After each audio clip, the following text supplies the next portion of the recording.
Gente que cuenta, un podcast de César Zapata y Sobio Tereso.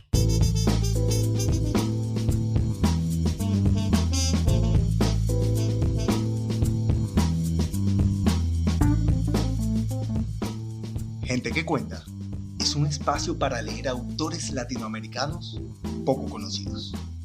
Gente que puede que no esté en tu radar, pero tiene algo bueno que contar. Pequeños autores, grandes obras. Este mes conmemoramos la lucha, el talento y la voz de mujeres que, con sus escritos, nos transportan a mundos paralelos y emociones complejas. Bienvenidos a Mujeres que Cuentan. El desasosiego y la mala suerte pueden cambiar por un golpe del destino. De eso versará la siguiente historia. La vecina, por María Victoria Duque López, autora colombiana, radicada en Bogotá. Por el ojo mágico de la puerta, Matilde comprobaba una y otra vez que Ana Graciela no estuviera en el pasillo. Si decidía salir, rogaba para que Greta, la perrita de esa amarga vecina del 403, no gimiera cuando la olía pasar hacia el ascensor o hacia su apartamento. Todo por no coincidir con la amargura de Ana Graciela. Al principio parecía un asunto menor, una simple antipatía, pero desde la inundación todo se tornó complicado. Cuando una racha se desata, empieza por cualquier parte y termina en el calentador. Así lo veía ella, desde que le hicieron la cirugía programada a su hermana menor para extirpar de su útero un mioma del tamaño de una pelota de tenis. A la cirugía le siguió la muerte de otra hermana, la fractura de cadera de su madre, el accidente de su sobrino y el vómito imparable de Teo, su gato persa, que fue deteriorándose hasta consumir su séptima vida, un martes 13. Pensó en visitar a un chamán para que le aconsejara lo que ya sabía, bañarse con agua de 7 hierbas. Decidió ahorrarse la consulta, ir a la plaza y comprar albahaca, citronela, ruda, hierbabuena, manzanilla, limoncillo y menta. Lo del calentador no daba espera. No soportaba bañarse con agua fría. Debía solucionarlo, así que llamó a Camilo, negoció el pago para el fin de mes y concertó la visita para esa misma tarde. Le dejaría las llaves en la recepción mientras ella acompañaba a su madre en la clínica. Asunto arreglado. Recibiría el turno de las 6 de la tarde y 12 horas después tomaría un taxi a su apartamento. Prendería el fogón. Ya las hierbas estaban remojándose en la olla. Cambiaría la suerte, limpieza, purificación y la vida empezaría a desprender buenas vibraciones. En general era escéptica, pero esta vez decidió actuar. Fue ese preciso día cuando, lejos de conjurar las oscuras oscilaciones, la vida se complicó un poco más. Matilde bajó del taxi a eso de las 6:30 de la mañana. Entró al edificio, saludó con desgano al conserje y pidió las llaves. Camilo había ido la tarde anterior y las había dejado en la recepción. Tomó el ascensor hasta el piso 4 y cuando las puertas se abrieron, el agua que salía por su puerta corría cuantiosa por el corredor de ingreso a los apartamentos, hacia las escaleras, hacia el hueco del ascensor, hacia las puertas de sus vecinos. Petrificada, estuvo a punto de soltarse a llorar, pero entendió que ese no era tiempo de lamentos, había que ocuparse del asunto. Respiró hondo, tomó fuerzas, abrió la puerta y cerró la llave de paso para comprobar que todo nadaba y que el agua que provenía del baño de su habitación. Llamó entonces a la recepción y reclamó. El agua llevaba horas saliendo y su piso de granadillo rojo no sobreviviría al diluvio. Eso sin contar con que su plumón absorbió el líquido desde las puntas para terminar empapando el duvet, el colchón y hasta las almohadas, ni que parte de sus libros, organizados en una estantería flotante y que tenían como primer piso el suelo, estaban arruinados. En ese momento no pensó en daños colaterales, pero a las 7:15 de la mañana, mientras recogía el agua en un balde, salió desquiciada su vecina del 403. A su lado Greta, la perrita Comondor, que a diferencia de su dueña movía la cola y la saludaba lamiéndole los pies entumecidos. Tengo mi apartamento completamente inundado, chilló. Hola, Ana Graciela, dijo Matilde, tratando de serenarla. Ayer en la tarde repararon mi calentador. Yo pasé toda la noche acompañando a mi madre en la clínica, intentó Matilde para despertar algo de solidaridad. Y al volver me encuentro con ese desastre. Todas sus palabras sonaban pésimo. Ana Graciela le indicó a Matilde el camino que había tomado el agua hasta meterse por debajo de la puerta de su apartamento. La verdad no era mucha, pero en efecto alcanzaba a humedecer el piso laminado color moca. No era grave, pero la mujer estaba histérica. Matilde, conciliadora, le dijo: no te preocupes, déjame que te ayudo a secar y esperemos a ver cómo reacciona la lámina. De veras no sabes cómo lo siento, pero fue un accidente, siguió Matilde, mientras agachada acariciaba a Greta, que también tenía las patitas mojadas. Y así, Matilde pasó con el balde y el trapero de su casa a la casa de la vecina, luego de una larga noche de desvelo. Media hora después, volvió a encontrarla en el pasillo y le reiteró su disposición de responder por todos los daños mientras continuaba la tarea, con los pies gélidos y la sensación de tener un piano de cola sobre sus hombros. Supo que sus palabras no serían en vano. Apenas terminó en la casa de Ana Graciela, golpeó con insistencia la puerta de los vecinos del 402, pero no hubo respuesta. Tomó una hoja de papel en blanco y un esfero, garabateó una carta poniéndose a la orden de los afectados y bajó a dejarla a la administración. Si no se recostaba al menos una hora, empezaría a llorar sin que nadie pudiera detenerla. ¿Pero dónde? Su cama estaba emparamada. Mientras subía, sacó el celular de su bolsillo trasero, buscó a Camilo en las llamadas recientes y marcó. Concertaron que iría a las 11 de la mañana a ocuparse del desastre. 2 días después estaba claro el balance del naufragio. Ana Graciela quería un cambio de piso inmediato. Verónica, del apartamento 402, bastante más sensata, pidió que se le pagara la lavandería de toda su ropa que se mojó, incluyendo el edredón de su cama y los peluches de su pequeño hijo que destilaban agua. Doña Esperanza, del apartamento 303, también quería cambio de su piso laminado. Por suerte no tenía mucho afán y entendía que se trataba de un accidente. Beatriz, del 301, informó que tenía una humedad en el techo y la administración del edificio respondió a su carta comunicándole que la celda que mantiene abiertas las puertas del ascensor resultaron averiadas por el agua y que era su responsabilidad cambiarlas a la brevedad posible. Eso fue todo. Las 7 hierbas seguían remojándose en la olla. El calentador no tenía arreglo.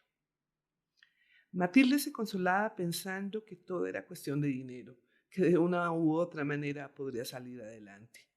Como los buenos gerentes, priorizó el camino a seguir. Y supo que Ana Graciela era la número 1. Siempre había pensado que era una solapada. No pasaban de un saludo cuando se encontraban, pero a Matilde nunca le gustó. Lo único bonito de la vecina era Greta. Luego, la celda del ascensor, porque afectaba a todo el edificio. A Beatriz le dio un aerosol eliminador de olores mientras el agua hacía lo suyo. Y lo de Verónica lo pagó tan pronto como trajeron la ropa, edredón y peluches de la lavandería. Por último estaba doña Esperanza, sin lugar a dudas, la vecina más comprensiva y la única de la que había sentido solidaridad. Llamó a Ana Graciela para imperativa invitarla a ir de compras, pero le contestó que estaba ocupada y le propuso que buscara el piso ella y le enviara fotos de varias opciones. Matilde, irritada, sabía que lo menos inteligente era mandarla a la mismísima mierda como lo hubiera querido. Sonrió y le dijo que estuviera pendiente de su WhatsApp. Como quería salir lo más pronto posible de ese dolor de cabeza, fue a una de las grandes superficies que con seguridad le ofrecían opciones diversas y asequibles. Allí escogió 3 posibilidades: todas de precios similares, las más económicas. Fotografió con el celular las muestras y se las envió por WhatsApp a Ana Graciela, quien enseguida respondió eligiendo un piso laminado OAK de 7 milímetros de grosor para uso doméstico con garantía de 5 años, fabricado por Keynes e importado de Austria. Con lo que Matilde no contaba era que aunque además se requerían 24 metros de guardaescoba, 10 metros de superficies de transición y 40 de polietileno. Respiró. Le pusieron todo en un enorme carro de compras. Lo fotografió, le envió la imagen a Ana Graciela, quien respondió con un emoticón de carita feliz seguido de otro de dedos en señal de victoria. Matilde volvió a respirar, contó hasta 10, eligió a su vez una carita feliz como respuesta y se dirigió a la caja registradora. 1.998.734 pesos. 6 cuotas y sí, señora, quiero copia del voucher. El sábado siguiente, día en que el trabajo quedó terminado y Matilde tomó fotos y las envió al WhatsApp de Ana Graciela, seguidas de caritas felices, y aunque no obtuvo respuesta, ese día pudo dormir tranquila. El lunes se ocuparía de negociar el pago de las celdas, del ascensor y de paliar el ánimo de las otras vecinas. Ese domingo, con su madre fuera de la clínica y en franca mejoría, Matilde pasó todo el día en su cama, ya bastante oreada, y aunque su piso de granadillo rojo empezaba a levantarse poniendo trampas mortales a su paso, descansó. El lunes y los días que le siguieron estuvieron marcados por las interminables quejas y cartas de Ana Graciela a la administración. El piso era de mala calidad. Tenía 1 milímetro de grosor menos que el original. El maestro no hizo bien su trabajo. El color no era lo que ella imaginaba. Las paredes de su apartamento necesitaban ser resanadas y pintadas. A Greta le hacía daño el olor a nuevo. Ella, Ana Graciela, tenía rinitis. El color no combinaba con sus muebles y finalmente anunciaba que no pagaría la administración de los próximos 6 meses por los daños y perjuicios ocasionados por su vecina María Matilde Pulido Sanabria, propietaria del apartamento 401 del edificio Estudios Quimbaya. Entre amargada y asustada, Matilde pidió cita con un abogado, quien después de cobrarle 300,000 pesos por la consulta, concluyó cínicamente que sería maravilloso que la señora Ana Graciela Rodríguez, propietaria del apartamento 403 del edificio Estudios Quimbaya, la demandara y le recomendó guardar como un tesoro la conversación del WhatsApp, sobre todo la carita feliz y la señal de victoria, dijo en tono divertido. Aunque la conversación con el abogado López la tranquilizó, la amargura la llevó a recordar la olla con las 7 hierbas que llevaban más de 5 días en remojo sobre el fogón apagado. Matilde saltó de su escritorio a la cocina, atravesó el espacio con un par de zancadas que buscaban evitar los abultamientos de su piso, destapó la olla para ver una especie de jalea enmohecida que despedía un olor nauseabundo. Abrió la gaveta inferior del mueble de la cocina y sacó el utensilio que mejor podía servirle para la tarea, el escurridor de pasta. Lo paró en la poceta del lavaplatos.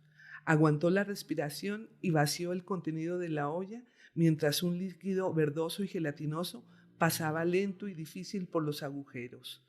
Una especie de algas hinchadas iban quedándose pegados a los lados del utensilio metálico, tapando los huecos por donde debía escurrir lo que en algún momento fue líquido. Matilde no pudo contener una arcada que la hizo soltar la olla para llevarse las manos a la boca. Debía sacar eso de su apartamento. Buscó una bolsa negra de basura y, aguantando la respiración, introdujo todo el escurridor dentro de la bolsa con los brazos tan estirados como le era posible. Golpeó una y otra vez el trasto contra el filo del lavaplatos para que todas las algas de la suerte terminaran en la bolsa negra y luego depositó el escurridor en la poceta. Esta vez lo puso patas arriba para dejar correr el agua del grifo y cerró la bolsa con un doble nudo que dejaba libres las orejas. En ese momento no pudo evitar la imagen de Teo como una ráfaga de una nostalgia porque estaba usando las bolsas de arena de su más noble y entrañable compañero. Su ausencia le dolía en el exacto punto donde termina la región lumbar y empieza el coxis. Eran las bolsas que compraba específicamente para el gato y con las que en sus últimos días jugaba con sus uñas romas mientras ella recogía la masa de comida sin digerir que devolvía una y otra vez. Se apartó de la melancolía para tomar aliento. Cogió de las puntas las manijas de la bolsa y la sintió demasiado pesada. Salió corriendo del apartamento hasta el chute de basuras. Lo abrió y la tiró con fuerza por el agujero negro. Sintió como Greta, al notarla pasar, olfateaba la ranura de la puerta y gemía despacito pidiendo atención, pero la sensación de ternura por la blanca bolita de pelos se disipó por entero cuando recordó a la dueña. Así que siguió adelante. De regreso al lavaplatos vio en el piso un hilo de líquido nauseabundo, así que antes de lavar el escurridor cerró el agua, cogió la esencia de canela que derramó generosa sobre las hebras del trapero y lo pasó repetidamente sobre el camino gelatinoso. Lo lavó con abundante jabón la olla y el escurridor, enjuagó el trapero, lo escurrió y volvió al escritorio. El artículo que estaba escribiendo debía ser entregado en las próximas 2 horas. Ya era la 1 de la tarde, no era tiempo de llorar. La pausa le sirvió para poner acelerador a sus ideas. Su mente se aclaró y lo que venía siendo un parto casi imposible terminó en un análisis que le pareció contundente y certero. Le gustaba, en secreto, el tono que usaba en sus escritos, aun cuando siempre por costumbre o por inseguridad se quejaba de lo que salía publicado en la revista. Habría podido enviarlo por correo, pero esa tarde quería tener una conversación cara a cara con el director. Esa tarde estaba decidida a que su suerte, por lo menos en lo laboral, cambiara y había resuelto plantearle a Hernando dejar el freelance y trabajar tiempo completo.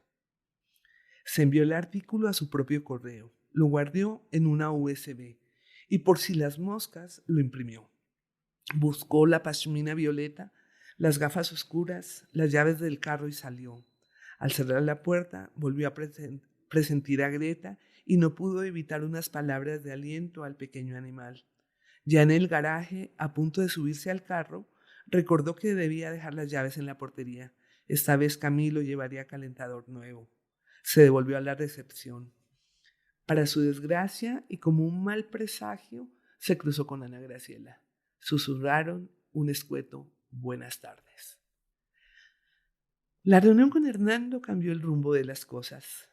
No solo le ofreció tiempo completo, sino que le propuso la dirección de la unidad investigativa con plena libertad de acción y un decidido presupuesto para cubrir las elecciones. Ponderó su trabajo y le hizo saber que el ofrecimiento venía directamente de la junta directiva de la revista y que él estaba feliz de ser el mensajero.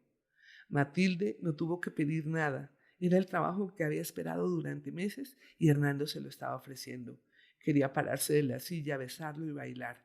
La picazón de su cuerpo se incrementó por la adrenalina. Imposible rascarse, así que guardó compostura y solo dijo que esperaba estar a la altura del desafío. Empezaba el lunes. Podía pagar los 6 meses de administración de Ana Graciela como un acto de soberbia que se merecía. Al fin y al cabo, todo era cuestión de dinero, pensó. Sonreía sin proponérselo. Decidió pasar la tarde con su madre y en el camino empezó a abrigar la idea de adoptar otro gato, o tal vez un perro. Pensaba en Greta. Sentía que toda la espera había valido la pena e incluso sintió por primera vez en meses que había espacio para celebrar. Encontró a su madre de mejor semblante y por fin tendría agua caliente. Regresó a casa pasada las 9, pero le fue imposible entrar al parqueadero. La puerta de ingreso estaba bloqueada por 2 patrullas de policía, una camioneta del Cuerpo Técnico de Investigación y una ambulancia. Un policía que ayudaba a disipar el tránsito le indicó que debía buscar otro parqueadero. Al edificio no se podía ingresar. Había sucedido un accidente. A Matilde le saltó el corazón a la garganta. Otra vez, Camilo había ocasionado una calamidad nueva y ahora, ¿qué le esperaba? Estacionó en el parqueadero de la esquina de la carrera séptima con 24 y caminó hasta su casa en la 26. Fueron los 200 metros más largos de su vida. Tenía miedo. Nunca se había sentido tan cobarde. Jamás había sido consciente de lo que significaba que las piernas le temblaran. Ninguna vez había elucubrado tantas historias trágicas en cuestión de minutos. De nuevo sacó su teléfono y llamó a Camilo, quien corroboró que el calentador quedó instalado, probado, y una vez verificó que todo estuviese bien, dejó las llaves en recepción. En tanto le volvía el alma al cuerpo, llegó al edificio al que solo admitían a los copropietarios. A Matilde le permitieron el ingreso y en la recepción estaban Nancy, la administradora, el doctor Córdoba, presidente del Consejo de Administración, y al menos 30 personas entre propietarios, arrendatarios y chismosos. Todos con cara de tragedia. Matilde se abrió paso hasta llegar al lado de la administradora. Nancy, ¿qué pasa? Ay, doctora, es la señora Ana Graciela. Parece que iba a sacar a la perrita a pasear y se resbaló. Se golpeó la cabeza contra el filo de la escalera y se descalabró. Se murió, doctora, se murió. Señalando la camioneta del CTI siguió. En ese carro se la están llevando a la pobre. Doctora, se murió. La perrita bajó sola a la recepción y por eso nos dimos cuenta. Se murió, doctora. Doña Ana Graciela se murió. Matilde no pudo evitar, como una aparición fantasmagórica, ver el reguero gelatinoso que limpió en su casa y con el corazón latiendo visible en el lado izquierdo de su cuello, vino contundente el recuerdo del piso que desde la puerta de su apartamento conduce al chute de basuras. Se sintió lívida, sudaba frío, se iba poniendo cada vez más pálida mientras sentía que todos la miraban. Le faltaba el aire, tenía una manifiesta taquicardia. A punto de quebrarse, se cruzó con la mirada de doña Esperanza, la del 303, y notó, por una fracción de segundo, un gesto de indulgencia. La única solidaridad que necesitaba. Tomó aire, lo llevó hasta sus pulmones, lo soltó lento, contó hasta 10 y dijo: Nancy, ¿dónde está Greta? Matilde abrió despacio la puerta de la oficina de administración, tomó a Greta en sus brazos y anunció que en adelante ella la cuidaría. Escuchaste a Gente que Cuenta.